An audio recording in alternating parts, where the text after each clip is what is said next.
네, 오늘 아침에 우리에게 주시는 하나님의 은혜의 말씀은 출애굽기 20장 15절의 말씀입니다. 출애굽기 20장 15절의 말씀 다 같이 합독하도록 하겠습니다. 도적질하지 말라. 아멘. 하나님의 말씀입니다. 도적질하지 말라라는 계명은 10계명 가운데 제 8계명입니다. 그런데 도적질하지 말라라는 이 명령에는 목적어가 없습니다. 목적어가 없습니다. 무엇을 도적질하지 말라는 것입니까? 이 동사의 목적어는 사람일 수 있고 짐승일 수 있고 그리고 돈을 비롯한 재화일 수 있습니다. 도적질하지 말라 해서 도적질하다라는 이 동사가 히브리어로 가나브라는 동사인데 이 가나브라는 동사의 목적으로 사람이 쓰인 경우가 구역성경 전체에 3번 등장합니다. 창세기 40장 15절, 출애굽기 21장 16절, 신명기 24장 7절에 도적질하다라는 동사의 목적으로 사람이 3번 등장하는데 이 창세기 40장은 요셉과 관계되는 것입니다. 인신매매하는 것을 엄히 금지하는 것입니다. 출애굽기 21장 16절을 보시면 사람을 납치한 자가 그 사람을 팔았든지 자기 수하에 두었든지 그를 반드시 죽일지니라 라고 말하고 있습니다. 사람을 유기하는 것은 사형의 처음으로서 인신매매에 대해서 매우 강력한 처벌을 성경은 규정하고 있다는 것을 볼 수 있습니다. 제가 이 말씀을 준비하면서 인터넷을 통해서 현대 인신매매가 어떻게 이루어지고 있는지에 대해서 좀 살펴보고 좀 사실은 굉장히 좀 충격을 받았습니다. 인류 역사상 노예제도가 폐지가 된 것은 107, 80년경 되었다고 볼 수 있습니다. 그런데 현대사회, 지금 우리가 살고 있는 이 시대가 인신매매가 인류 역사상 가장 활발하게 이루어지고 있는 가장 어두운 극악한 시대라는 것입니다. 과거의 노예제도와는 다른 형태의 변형된 노예제도가 인신매매가 굉장히 활발하게 이루어지고 있고 잘 아시는 대로 장기 적출이라는 말, 성도 여러분 그런 말 들은 지가 글쎄요 예전엔 그런 말 못 들어본 것 같아요. 네, 중국 여행을 하게 되면 뭐 그런 일이 당할 수 있다, 뭐 과장이 있는지 실제 그런 일들이 여행객들 대상으로도 있는지 잘 모르겠지만 말입니다. 마약과 무기 밀매와 더불어 3대 자금원이 인신매매라는 것입니다. 2010년도 미국의 국무부 인신매매 통계 보고를 보게 되면 세계적으로 성인과 아동의 인신매매에 당하고 있는 숫자가 1230만 명이랍니다. 2010년도 통계입니다. 아동 인신매매 시장이 약 120억 달러랍니다. 이게 유니세프의 보고입니다. 120억 달러의 시장이 아동 매매를 통해서 이루어지고 있다는 것이죠. 이권을 위해서 인권이 유린당하고 있는 가장 극악한 시대에 우리가 살고 있는 것입니다. 한국의 성매매 현황은 성매매를 하는 업소가 한국에 약 10만 업소라고 합니다. 그리고 매년 이루어지는 성매매 건수가 2천만 건, 그리고 성매매에 관련된 그 시장 규모가 30조 원이랍니다. 30조 원.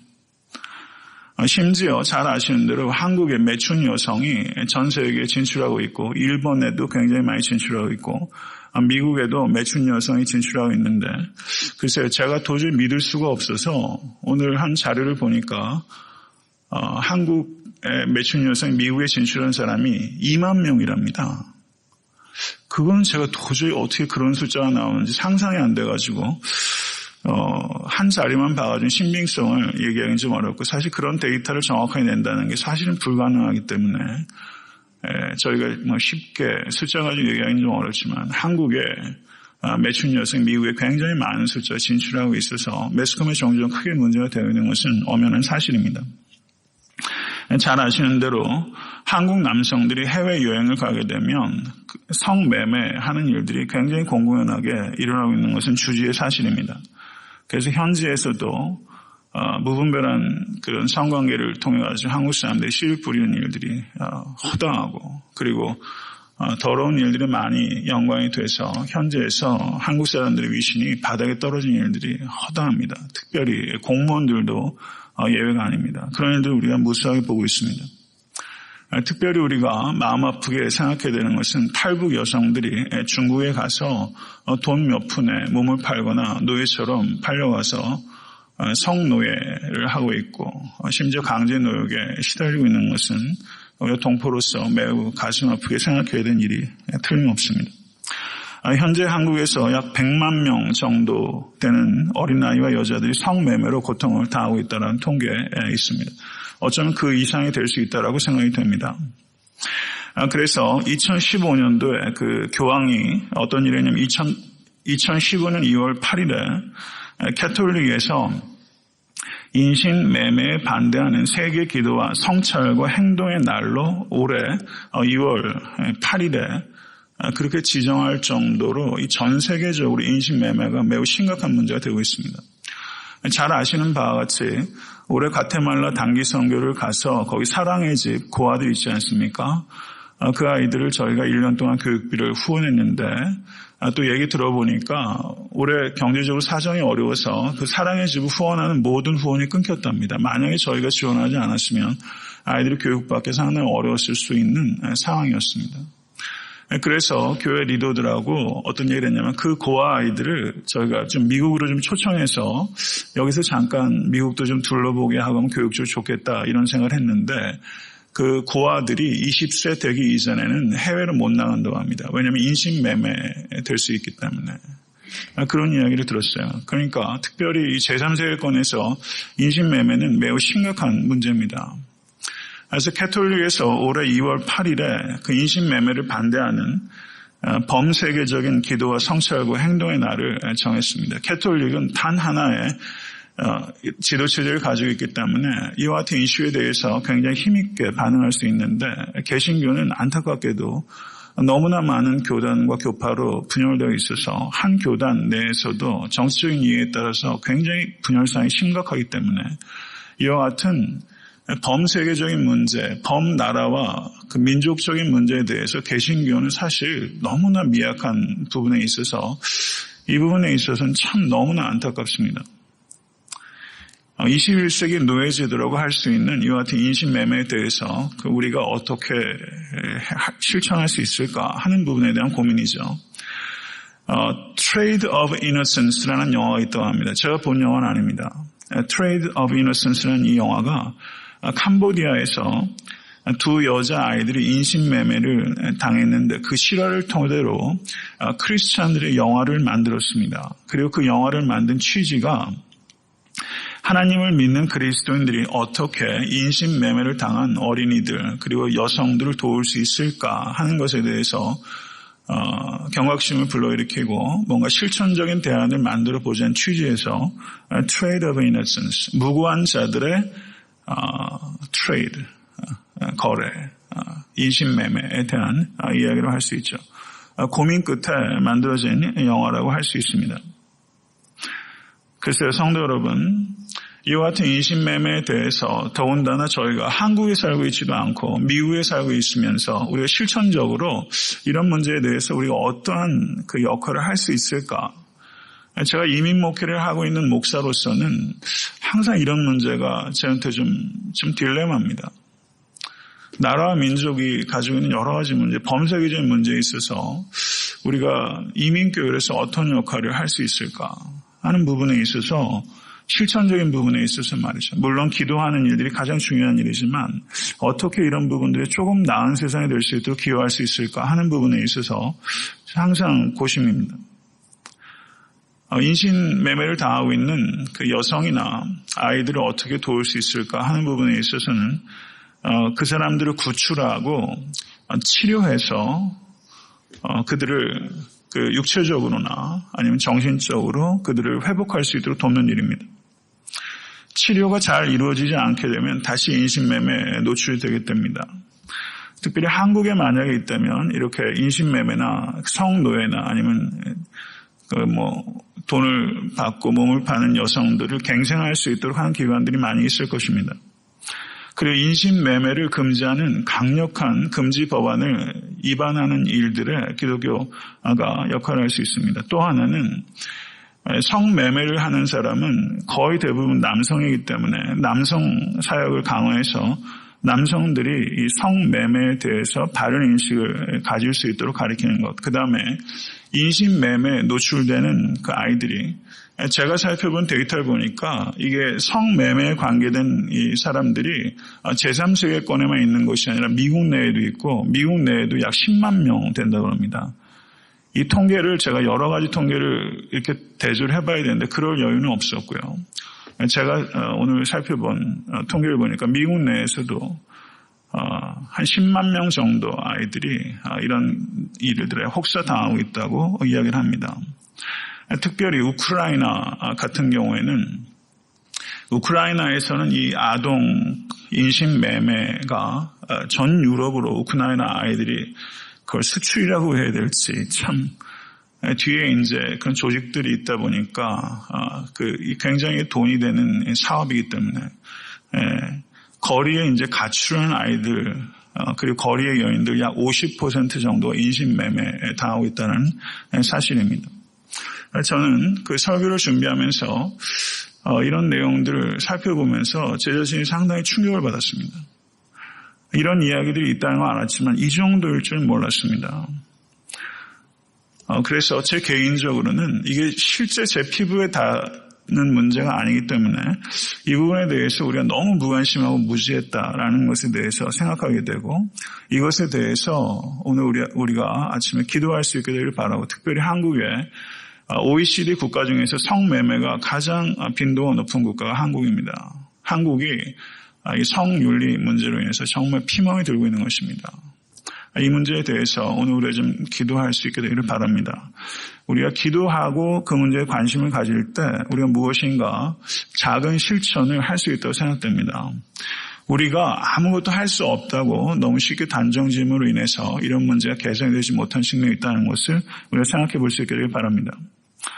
이렇게 도적질하지 말라라는 첫 번째 대상으로 그 사람을 인신매매하는 것에 대해서 말씀을 드렸고 두 번째는 물질에 대한 것입니다. 이스라엘 백성들은 어떤 의식을 가지고 있었냐면 소유하고 있는 재물은 그 존재의 연장선 상에 있다라고 생각을 했습니다. 그렇기 때문에 물질을 훔치는 것은 단순하게 재화를 손상시키는 것이 아니라 물질이 그 존재의 연장선상에 있다고 생각했기 때문에 물질을 훔치는 것은 인격을 손상시키는 것이다. 이렇게 이스라엘 백성들은 이해를 했던 것입니다. 하나님께서는 노동을 통해서 열매를 거두고 그 열매를 통해서 살아가도록 세상을 창조하셨습니다. 그런데 다른 사람의 노력의 열매를 도둑질함으로 인해서 그것은 하나님의 창조 질서를 깨뜨리게 되는 것입니다. 이 도적질의 문제는 이 창조 질서를 위배하는 것이 되는 것입니다. 그런데 잘 아시는 대로 우리가 단순하게 이 남의 집 담을 넘어가지고 물질을 훔치는 것만 도적질을 국한시킬 것이 아니라 이 구조적인 악의 문제에 대해서 우리가 생각하지 않을 수 없습니다. 전 세계적으로 빈부격차가 격화되고 있습니다. 한국을 보면은 극빈자들의 생계형 범죄가 계속 늘고 있고 매스컴에서 하루가 멀다 하고 불과 얼마 안 되는 돈 때문에 가족들 얼마 전에도 제가 정확한 기억이 안 나지만 그 자매들이 자살해버리고 그리고 또 장애라도 있는 사람이 있으면 살해하고 또 자기도 자살해버리고 하는 일들이 이제 너무 빈번하기 때문에 도대체 어떤 사건이 어떤 사건인지 구분하기도 어려울 만큼 한국 사회의 생계형 도둑질이 굉장히 범람합니다. 그런데 이와 같은 일들에 대해서 우리가 생각해 보기를 바라는 것은 가난한 자들에 대해서 사회적인 안정장치가 너무 빈곤하기 때문에 적극적인 돌봄이 결여되어 있기 때문에 그와 같은 비극을 계속 양산하고 있는 측면이 있다는 거 우리 분명히 생각해야 되고 그런 측면에서 본다면 이건 사회 구조적인 도적질을 하고 있는 것이다 라고 볼 수 있을 것입니다. 로마서 2장 21절을 보시면 다른 사람을 가르치는 내가 내 자신을 가르치지 아니하느냐 도적질 말라 반포하는 내가 도적질하느냐라고 말씀하고 있습니다. 한국 사회도 작은 도둑질은 기가 막히게 잡아냅니다. 그런데 큰 도둑질은 잡지 않고 잡아 금방 방면이 됩니다. 수많은 정경, 유착, 전관, 예우 그리고 국민의 혈세가 곳곳에서 새갑니다. 얼마 전에도 매스컴 보니까 한국에 어떤 경기장을 짓는데 대충 1,000억대가 들어왔는데 이제 그게 사업이 연장되지는 않아가지고 그냥 1,000억대 이상이 들어간 국민 혈세가 그냥 낭비가 되고 계속 그 사업을 진행하지 않기로 했던 이야기가 보이는데 거기까지 갈 때까지 국민 혈세가 얼마나 많이 낭비되었겠습니까? 공무원 밥통은 철밥통이 돼가지고 말이죠. 이런 문제에 있어서 우리가 이 정치적인 배경을 떠나서 이게 뭐 여당, 야당 뭐 계속 어느 정치적인 저희가 스탠스를 가지고 있던 상관없이 이 만연된 부정부패로 인해서 범국가적인 도적질 그리고 현역에 있을 때 제대로 한탕하려고 하는 애들이 얼마나 많은지 몰라요. 네. 이게 어제 오늘 얘기 아니지 않습니까? 제가 생각할 때 이런 부패가 갈수록 더 심화되고 있는 것 같습니다. 아모스서 8장 4절에서 6절 말씀을 한번 보시면 제가 읽겠습니다. 경청하십시오. 궁핍한 자를 삼키며 땅에 가난한 자를 많게 하려는 자들아 이 말을 들으라. 너희가 이르기를 월삭이 언제나 지나서 우리로 곡식을 팔게 하며 안식일이 언제나 지나서 우리로 밀을 내게 할꼬 에바를 작게 하여 세계를 크게 하며 거짓 저울로 속이며 은으로 가난한 자를 사며 신 한 켤레로 궁핍한 자를 사며 잿밀을 팔자 하는도다 라고 말했습니다. 이스라엘의 멸망한 가장 중요한 원인 가운데 하나로 가난한 자들의 필요를 묵살하고 가난한 자들의 심지어 착취의 대상으로 삼은 것이 이스라엘 패망의 가장 중요한 원인 가운데 하나였습니다. 이스라엘 백성들은 심지어 안식이나 월삭에 예배 드릴 때조차 온통 돈 버는데 마음이 간 것입니다. 몸은 예배당에 있는데 마음은 돈에 있었던 것입니다. 몸은 예배당에 있었기 때문에 다른 사람들을 볼 땐 경건해 보였지만 사실상은 마음은 돈에 가 있는 것입니다. 다른 사람 보기에는 경건해 보이면서 하나님 앞에서는 불경건을 행하는 것이죠. 저울은 거짓됐습니다. 받을 때는 적게 재고 줄 때는 크게 재는 자들이었다고 말하고 있습니다. 가난한 사람을 돌보는 것은 하나님의 백성들의 거룩한 의무입니다. 그들이 왜 가난해졌는가 하는 것에 대해서 저희들이 왈가왈부 이해하기 전에 그들이 게으름 때문에 생긴 가난도 있지만 사회 구조적인 악 때문에 비자발적인 가난 가운데 처해진 사람도 분명히 있는 것입니다. 우리는 음식을 제공하는 일에 있어서는 그 이유 여하를 막론하고 유대인들은 그와 같은 구제를 매우 힘있게 실천했던 것입니다. 우리가 도적질하지 말라라는 것에 대해서 나는 그래도 부당하게 도적질하지 않았다라고 생각하는 것을 좀 뛰어넘어서 보다 적극적인 윤리를 우리에게 적용시켜야 될 필요가 있습니다. 성도 여러분, 우리가 도적질하지 않기 위해서는 지나친 탐심을 억제해야 됩니다. 지나친 탐심을 억제하지 못하면 수단 방법을 가리지 않고 한탕할 수 있는 기회가 오게 되면 이번 한 번만 눈 감고 한탕하지 하는 일들을 범하게 됩니다. 한탕한 사람들 보게 되면 거의 다 교회 중직들이에요. 한국에 보게 되면요. 부정한 방법으로 한탕한 일들이 얼마나 많이 있었고 오랜만에도 세간을 어지럽게 했던 일들이 다 교회 장로들 어떤 고위직에 있는 사람들입니다. 우리가 소유하고 있는 물질의 진정한 주인은 하나님이시며 우리는 청지기입니다. 믿으십니까? 이것에 대해서 이 자리에 있는 사람들 다 압니다. 청지기라는 것에 대해서 우리의 머리는 아는데 실제 우리의 물질의 주인은 과연 하나님이신가 하는 부분에 있어서 우리가 깊이 생각할 수 있게 간절히 바랍니다.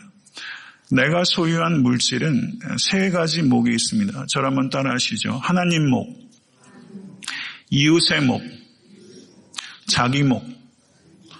우리의 물질에는 세 가지 목이 있어요. 하나님의 목, 이웃의 목, 자기 목. 궁극적으로는 다 하나님의 것이죠. 그렇지만 내가 가지고 있는 소유의 몫이 이와 같이 하나님의 것으로, 이웃의 것으로, 그리고 내 가족들, 내 가까운 사람들을 섬기는 일, 이렇게 세 가지 목으로 나누어서 균형 있게 쓰임받고 있는지를 깊이 생각하시는 여러분과 제가 될 수 있게 간절히 바랍니다.